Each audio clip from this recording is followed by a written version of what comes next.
The group stages of the Club World Cup are complete and it's time for the knockouts. Yes guys, welcome back to another video on the European Football All-Time channel, and today welcome to my round of 16 Club World Cup predictions. 16 teams remain in the Club World Cup and we can only have one winner, and hopefully this is where the competition can kick a bit more into life. So yeah, make sure to smash a like, subscribe, and let's get into the video.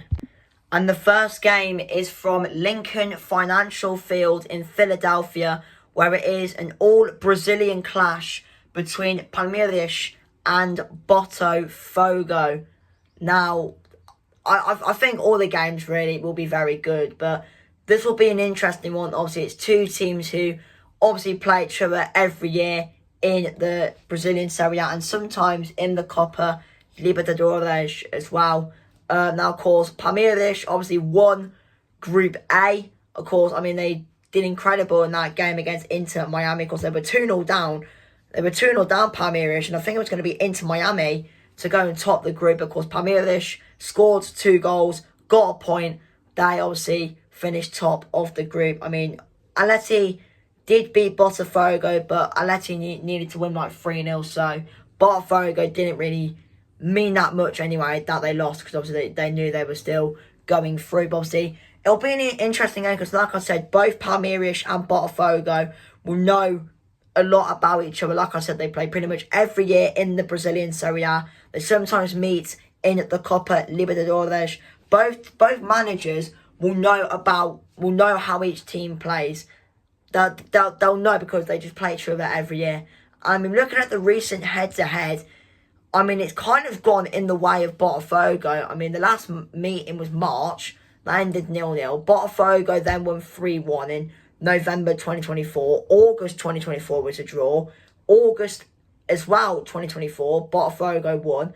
July 2024, Botafogo won. Last time Palmeiras actually beat Botafogo was November, like literally the first few days of November 2023. So it's been quite a long time since Palmeiras actually last tasted victory over Botafogo. And I mean, from watching Palmeiras and Botafogo in this tournament, both teams obviously are good because obviously they've both gone through for a reason. Palmeiras, I mean, they will just attack. They will attack at you. I think obviously Botafogo, got to watch out for Esteval. He's been quite decent. But Botafogo as well, especially in the games against Atletico Madrid and PSG. Obviously, they were quite defensive. Against Seattle Sounders, they weren't really that defensive. So it's going to be interesting to see how Botafogo approach this game. Are they just going to go through it, or are they going to try and sit back and defend? And when they have the chance, just hit Palmeiras on the counter-attack. Who really knows? I mean, if we just look at the Brazilian Serie A, because I know like Botafogo were like 8th last time I actually checked. Let me just have a look now. We check on the table. Yeah, so I mean, just looking at the table now, Palmeiras are 4th, but they're only 2 points behind Flamengo. And look, Botafogo are down there in 8th. And they've only won 5 games in 11 games in the Brazilian Serie A. So on paper, league form-wise, you'd say Palmeiras should obviously perform better. But I mean, looking at the last 5 games in the Brazilian Serie A, Palmeiras have actually lost their last 2 games, but Botafogo actually haven't lost in their last 4 in the Brazilian Serie A. And also as well, I think for Palmeiras, I think they've got to watch out for the Botafogo attack. And I think one man in particular is the player that Forest looks like they're going to go on and sign. And that is Igor Jesus. Obviously, he scored the goal for Botafogo to beat PSG, which I don't think anyone was expecting. And he has been quite good. And just I think Botafogo's front line overall has actually been quite good. I think it could go either way this game. You could literally flip a coin for this game. People will say Palmeiras will win. People will say Botafogo will win. I think the majority would back Palmeiras, in my opinion, because I think if you look at it, I'd probably say Palmeiras maybe are slightly just a better team than Botafogo. But either way, I think it's going to be a high-scoring game. You know, it's 2 Brazilian teams. We all know how football's played in Brazil. It's amazing. So it's going to be a good game either way. I'm going to go high-scoring game. I think it's gonna go into extra time. I'm gonna go 2-2 after 90 minutes.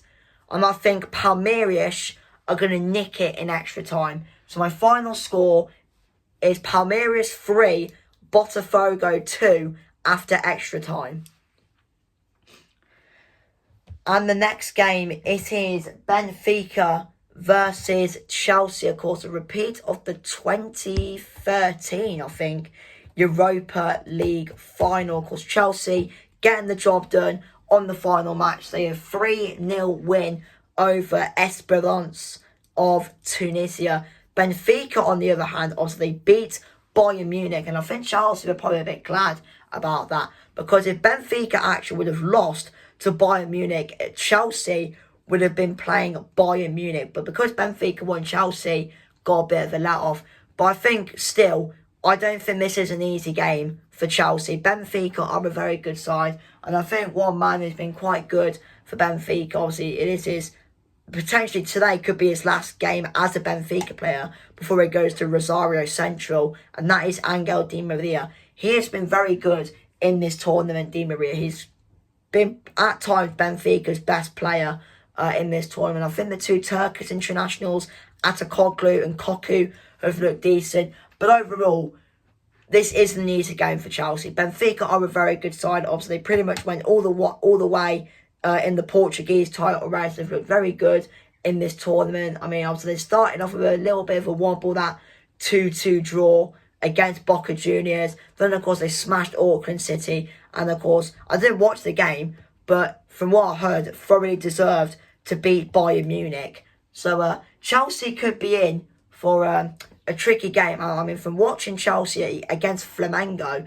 if Chelsea play how they did against Flamengo, then they could be in trouble, to be honest with you. But it is Chelsea, and I think on the counter-attack, they do look quite good. And I think Pedro Neto as well, in this tournament for Chelsea, has been quite good. So, like I said, I think Benfica will make it very difficult for Chelsea. The heat as well out in the States will affect both teams. I mean, it's quite hot here in the UK, to be honest with you. But yeah, I think in the end, I think Chelsea will just about go on to win this game. So my prediction is Benfica 1, Chelsea 2 in 90 minutes.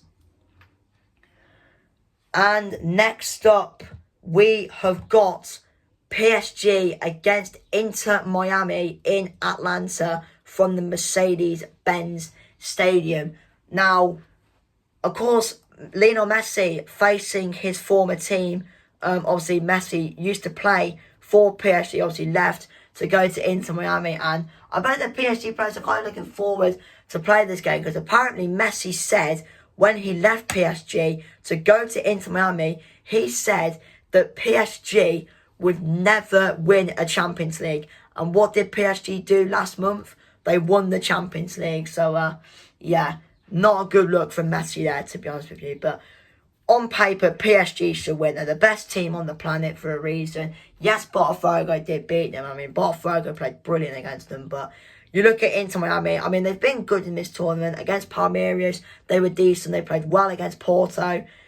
I wouldn't say they were that great against Al Ahly, but realistically, PSG should be winning this game. You know, they've definitely got better players than Inter Miami, 100%. Yes, Inter Miami got Suarez, they've got Messi, they've got Busquets, but PSG have got Doué, Dembele, Kvaratskhelia, Nuno Mendes. And speaking of Nuno Mendes, the amount of people he's pocketed Salah, he's pocketed Yamal, he's pocketed Saka. Imagine if he pockets Messi in this game, I think it's official. If it's not already, if he manages to pocket Messi, then he's the best left back in the world. It's not even a debate. And I mean, it would be kind of crazy if Inter Miami do pull off this result, but PSG are too good. They're going to absolutely whitewash Inter Miami. So my final score, PSG are going to win. So yeah, I'm going to go Paris Saint-Germain 4, Inter Miami 0. Come in. I've got to go for dinner, so I'll be back when I've eaten my dinner. Right, I'm back from having my dinner. Anyway, next game, we have got Flamengo of Brazil against Bayern Munich of Germany. Now, I have a feeling this is going to be a very, very good game. Obviously, Bayern, one of the strong teams in this tournament, probably one of the teams that take them this quite seriously, you know, with the talent they've got, you know, in Kane, Elise, etc. But I don't think this will be an easy game for Bayern. Flamengo, are a very, very strong team. And from watching them against Chelsea, they did look quite good. Also, I didn't watch the opener against whoever they played. I think it was Esperance they played. I didn't watch the game against LAFC. But I mean, from what I saw in that Chelsea game and from what I've heard about Flamengo, they do look a very decent side. They've definitely got some good players that can hurt Bayern Munich. Diallo is a good one. I think they've got Arias as well. I think they might play for someone else, but I know there's a player called Arias. I know he plays one of the Brazilian teams. I just don't know which one it is. I think it might be Flamengo. I'm not really sure. But overall, like I said, this won't be an easy game for me for Bayern Munich. And I think the problem is with Bayern, in my opinion, yes, they're very good going forward, but I just think they're too open at the back, especially down the wing. You know, they could just cut inside, put in the box, bang, it's a goal. And we saw it against Chelsea, to be honest with you. And I think that's just a problem for me that Bayern have. And that's what Flamengo needs to try and take into advantage. You know, with the likes of, I think it's Weverton, Diallo,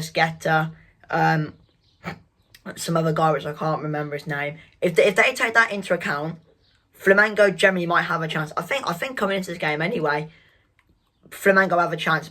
People will back Bayern to win, but I think Flamengo have got a very, very strong chance of winning this game. And plus as well, you look at the injured players that Bayern actually are missing.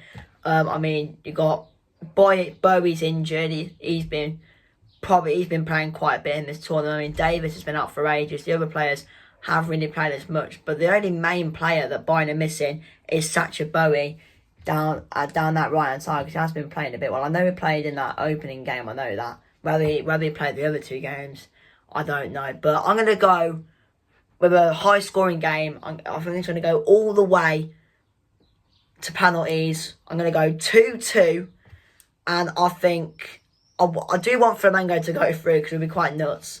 But I think Bayern win on penalties. So 2-2. I'm going to go Bayern to win on pens. And of course the next game. Sorry, I've just got an itch from yesterday. Anyway, next game we have got Inter Milan against Fluminense of Brazil. Now again, another good game. Fluminense definitely have a chance. I don't think Inter have really been as impressive for me in this tournament, but I did watch a little bit of their last game against River Plate, and apparently that's some of the best football Inter have played in this tournament so far against a River Plate side who have got some very good players, by the way. They got that Franco person who is obviously now going to be on his way to Real Madrid. So, yeah, I mean, Fluminense, I do remember watching them against Dortmund. They looked decent in that game, to be fair. I mean, even though Fluminense could win, but Inter do look quite... They've improved, let's just say that. They have improved, they've become better. So, I think Inter just about win this one. So, I'm going to go narrow scoreline of 2-1 to Inter Milan. And next game, we have got Manchester City versus Al Hilal, the English side against the Saudi side. Now, of course, Al Hilal obviously won their game against Pachuca. They call Salzburg lost. That's why Al Hilal are through. But I think they look a decent team, Al Hilal. Obviously, they won that Pachuca game quite comfortably. And I think in the opener against Real Madrid, Al Hilal did look quite decent. But you look at Man City in this tournament, I just think they've been a different gravy, to be honest with you. You know, Foden's been decent. Well, I know he scored in the opening game. I don't know how he's performed since, but I know Foden's been decent. I mean, apparently Reinders in the last game against Juventus was quite good. And I just think overall, Man City in this tournament have been very good. And I think City are more than capable to probably win the whole thing. Because, yeah, and I just think just from watching City in this tournament so far, they're definitely going to challenge for the title next season. 100%. And I mean, apparently Reinders was very good. I mean, from what I saw in that game against Juve, he was very good. And just City were good overall. And I know obviously Al Hilal got Inzaghi. They'll try and park the bus, try and make it quite frustrating for City. But I think with the talent City have got now, I think they're going to get the job done.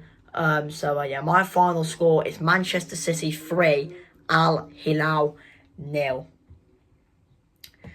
And the next game is Real Madrid versus Juventus. Now, of course, one of City or Juve was going to be facing Real Madrid, and that team is Juve. And, of course, a lot of people will obviously back Real Madrid to go through in this game. But I wouldn't write off Juventus at all. I know they did get absolutely battered by Manchester City. But you look in the other two games against Wydad and Al Ain, Juve have looked good. Very, very good, especially going forward. And I think the problem was for Juve in the game against Man City, I just think Tudor I just think from the minute that lineup got announced, he just got it absolutely completely wrong. I don't know why Yildiz wasn't playing, why was Conceição not playing, and why was Koulibaly not playing. He literally benched Juve's best players in this tournament so far, and that's probably why they ended up getting battered in the end. But I think if Tudor starts Conceição, Yildiz and Koulibaly, Juve might have a chance, because them three have probably been Juve's best players in this tournament. And you look at Real Madrid as well. Yes, they're good going forward, which obviously Juve defensively got to try and stop the likes of Vinicius and all those players. But defensively, they're not really that great, Real Madrid. They're quite leaky. They do concede quite a few goals. And I think with that attacking threat Juventus have, they might punish that Madrid defence. Juve generally might have a chance, This could be a very high-scoring game. And I think it will be. I think Juve will really go at Real Madrid. But knowing Real Madrid, they always just find a way. So they're going to go through. I think they're going to win. But Juve will really give it a go. I'm going to do a high-scoring game. Real Madrid 3, Juventus 2. And the final game then of the round of 16, it is Dortmund against Monterrey. Now, Monterrey definitely have a chance. 100%. 100% Monterrey have a chance in this game. I don't see why Monterrey can't go through. I mean, looking at them in this tournament, they've looked very good. I mean, they've smashed Urawa Red Diamonds, I think, in that last game, like 4-0 or something like that. They looked very good. Dortmund, obviously, I think, won their last game. But, I mean, they've been improving a bit more. Obviously, Joe Bellingham, I think, recently got his first goal for Dortmund. But Monterrey can definitely give Dortmund a game. Dortmund, obviously, aren't one of the strongest teams in Europe. They're a good team, but they're not like Real Madrid level, PSG level, Man City level, Real Madrid level. They're not that type of level. So I think Monterrey have a chance. They've been good in this tournament. But Dortmund, I mean, you look at the players they've got, obviously, with Bellingham, and that, Adeyemi, etc. I think Dortmund's attack will probably be a bit too much for Monterrey, but I think Monterrey will give Dortmund a right go. But I think Dortmund just about win this one. I think I'll go into extra time. I think Monterrey will really give them a go. So final scoreline for me, 2-1 to Dortmund after extra time. And of course, that's the end of the video. Thank you for watching. Put in the comments who's going through to the next round, and I'll see you for the quarterfinals.